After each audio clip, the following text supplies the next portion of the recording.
फ़खर जमान जो कि पाकिस्तान टीम का हिस्सा भी हैं, वाइट बॉल क्रिकेट खेलते हैं, उनका भी एक पोस्ट सामने आया जिसमें उन्होंने कहा है कि विराट कोहली का फॉर्म 3 साल तक के लिए ख़राब था लेकिन उनको ड्रॉप नहीं किया गया, इसलिए बड़ी तशवीश है जो बाबर आजम को ड्रॉप करने की बात हो रही है, क्योंकि इससे बड़ा एक मनफी मैसेज जो दूसरे खिलाड़ियों में जाएगा। कुछ ऐसा स्टेटमेंट भी नहीं देना चाहिए, फ़खर ने जज्बात होकर दे दिया, लेकिन ऐसा क्रिकेटर्स के ऊपर लाइफ में टाइम आता है। तब्दीली अच्छी चीज़ होती है जब आपको कोई जीत नहीं मिल रही। लास्ट 6 मैचेस हम टेस्ट मैचेस होम पे हार चुके हैं, और होम पे हारना थोड़ा सा एशियन टीम के लिए बुरा समझा जाता है, मायूब तो नहीं लेकिन बुरा समझा जाता है। शायद जब बांग्लादेश से हम हारे थे उस वक्त भी चेंज करनी चाहिए। एक ना सिर्फ अफसोसनाक खबर है बल्कि ये मेरी हद तक मुझे ये लगता है कि ये इस चीज़ की अक्कासी करता है कि पीसीबी जो है वो बिल्कुल अगेंस्ट द कॉर्नर है और अगेंस्ट द वॉल है, और उनको इस वक्त समझ नहीं आ रही कि अवाम को अपीज करें, बोर्ड क्या करे, हम प्लेयर्स के साथ कैसे डीलिंग करें। जमान जिनका टेस्ट क्रिकेट से फिलहाल कुछ लेना देना नहीं है, पाकिस्तान की अगर टेस्ट क्रिकेट पर आप नजर डालें कुछ लेना देना नहीं है फखर जमान का। फखर जमान निकल कर आते हैं और विराट कोहली की उनका बयान चल रहा है भाई सुर्खियों में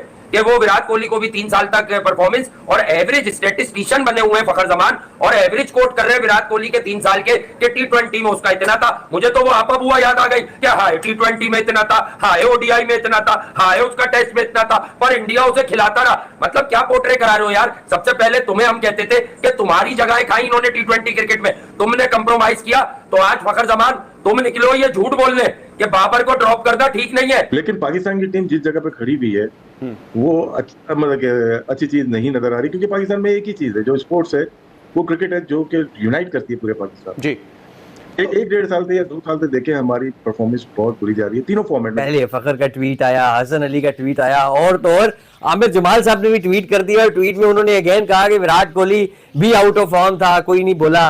और मोहसिन भाई ये क्या क्या कंपैरिजन चल रहा है, ये विराट कोहली के साथ इन्होंने कंपैरिजन शुरू कर दिया है, टीम से ड्रॉप हो गए हैं, यंग टीम आई है, इन्होंने तो और माहौल खराब कर दिया बहुत। बाबर आजम को ड्रॉप करने से पूरी टीम को गहरा मनफी पैगाम जाएगा। घबराहट में फैसले करने के बजाय अपने खिलाड़ियों का तहफ़्फ़ुज़ करें। याद रहे नाज़रीन, बाबर आजम ने 1 हफ्ते पहले ही T20 और वनडे की कप्तानी से इस्तीफा दिया था, या यूं कह लीजिए कि उनसे लिया गया था। हम ये समझ रहे थे ना कि ये शाहीन बॉब्जी ये ड्रॉप होंगे तो थोड़ा सा माहौल बेहतर हो जाएगा। मैं आपको सही बताऊं, मुझे तो माहौल और खराब लग रहा है टीम का। तो ओपन ट्वीटें शुरू कर दिए।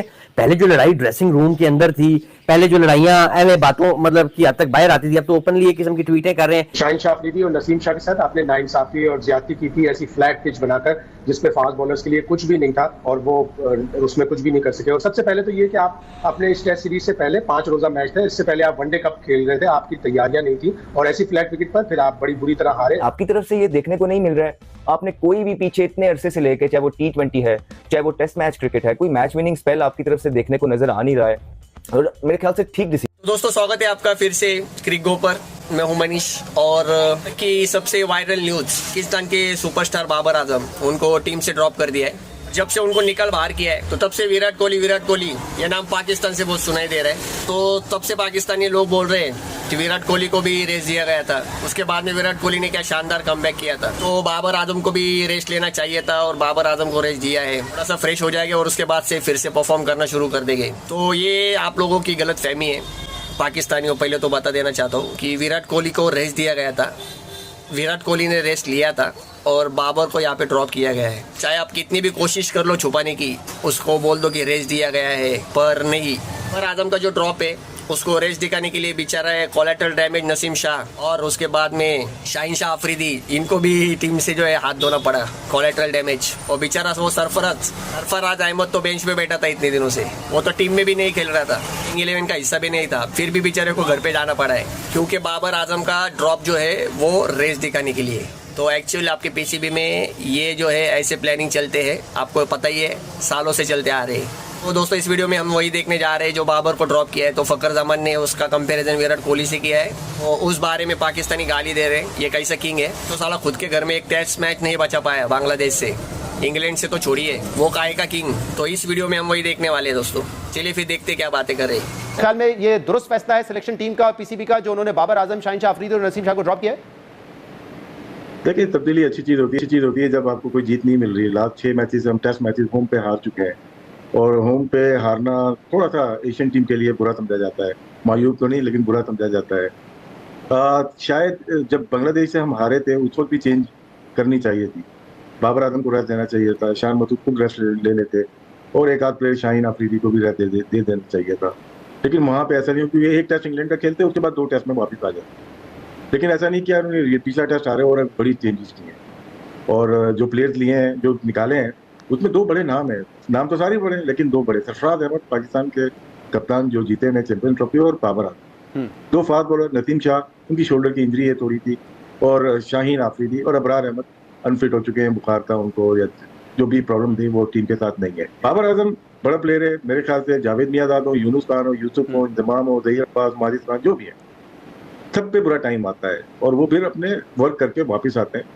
तो बाबर को मायूस नहीं होना चाहिए और कुछ ऐसा स्टेटमेंट भी नहीं देना चाहिए, फखर ने जज्बात होकर दे दिया, लेकिन ऐसा क्रिकेटर्स के ऊपर लाइफ में टाइम आता है। बड़े बड़े प्लेयर्स प्री फॉर्म में होते हैं, चाहे वो तेंदुलकर हो, रिकी पॉन्टिंग हो, एबी डिविलियर्स हो। एक ना सिर्फ अफसोसनाक खबर है बल्कि ये मेरी हद तक मुझे ये लगता है कि ये इस चीज़ की कासी करता है कि पीसीबी जो है वो बिल्कुल अगेंस्ट द कॉर्नर है और अगेंस्ट द वॉल है, और उनको इस वक्त समझ नहीं आ रही कि अवाम को अपीज करें, बोर्ड क्या करे, हम प्लेयर्स के साथ कैसे डीलिंग करें। आपने अपने टॉप 3 निकाल के ये दिखाने की कोशिश की है कि वी कैन डू एनीथिंग, ये भी हो सकती है। दूसरा ये हो सकता है कि एक बहुत क्लियर और स्ट्रांग मैसेज भेजा गया प्लेयर्स को कि सब एक डिस्पोजेबल कमोडिटी है, जब परफॉर्म करोगे तो खेलोगे। एक लिहाज से बहुत लोग इससे एग्री भी करेंगे, हत्ता कि मैं नहीं करता। और साथ साथ ये सर कि फ्यूचर ऑफ पाकिस्तानी क्रिकेट जो है उसका फिर क्या जवाब है, उसको फिर हमने किस नजरिए से देखना है, किस लेंस से हमने मुआयना करना है, जब हमारे टॉप प्लेयर्स जो कि हमें लगता था सेफ गार्डेड है, हमेशा ही हमारा ऐसा रहा है कि वो भी उनकी जो है बारी पकी नहीं। सर मैं वैसे आपस की बात है कि इस डिसीजन के बहुत ज्यादा खिलाफ नहीं हूँ, मुझे तो ये डिसीजन पसंद आया। अच्छा, मैं अब अपनी वजह भी पेश कर देता हूँ। मतलब मुझे मसला ये नहीं है कि मैं कोई बाबर को या बाकी दोनों को कोई कमतर प्लेयर नहीं समझता, मेरे ख्याल में ये बेस्ट ऑफ द बेस्ट हैं दुनिया में। लेकिन देखिए, जहां तक ये बात है ना कि जी इनको आपने निकाल दिया है, ठीक है, तो इनकी जगह जो आएंगे वो कोई ऑस्ट्रेलिया से या अजरबैजान से तो नहीं आएंगे, वो भी पाकिस्तानी है, उनको मौका मिल जाएगा। आप बाबर आजम को ड्रॉप करने से पूरी टीम को गहरा मनफी पैगाम जाएगा। घबराहट में फैसले करने के बजाय अपने खिलाड़ियों का तहफ्फुज़ करें। याद रहे नाज़रीन, बाबर आजम ने 1 हफ्ते पहले ही T20 और वनडे की कप्तानी से इस्तीफा दिया था, या यूं कह लीजिए कि उनसे लिया गया था। दूसरी तरफ इन 4 खिलाड़ियों की जगह wicket keeper Haseeb, left arm off spinner Mehran Mumtaz, batsman Kamran Ghulam, fast bowler Mohammad Ali और ऑफ स्पिनर साजिद खान को टीम में शामिल किया गया। जबकि स्पिनर्स नौमान अली और जाहिद महमूद जो पहले टेस्ट के स्क्वाड से रिलीज कर दिए गए थे, इनको भी दूसरे टेस्ट के लिए 16 रुकनी स्क्वाड में जगह मिली है। इससे पहले मुल्तान टेस्ट में इंग्लैंड के हाथों तारीखी शिकस्त के बाद कप्तान शान मसूद की तब्दीली की खबरें भी आ रही थी, लेकिन फिलहाल तो ऐसा कोई इक़दाम नहीं उठाया गया।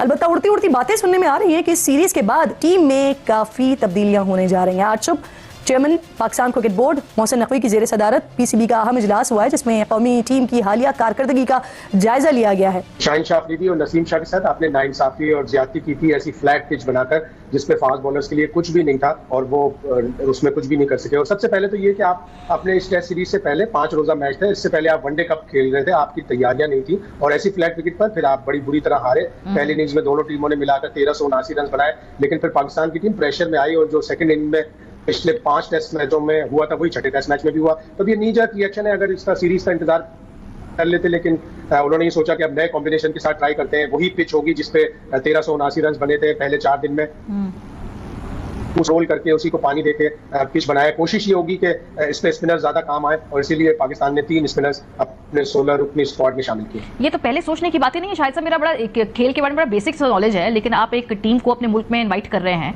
अक्सर ममालिक के अंदर जो बोर्ड्स हैं वो हेल्पफुल पिचेस बनाते हैं, अपनी टीम को देके पिचेस बनाते हैं। भारत ने तो उसकी बड़ी इसके बेसिस पे पूरी क्रिकेट जो है अपनी उसको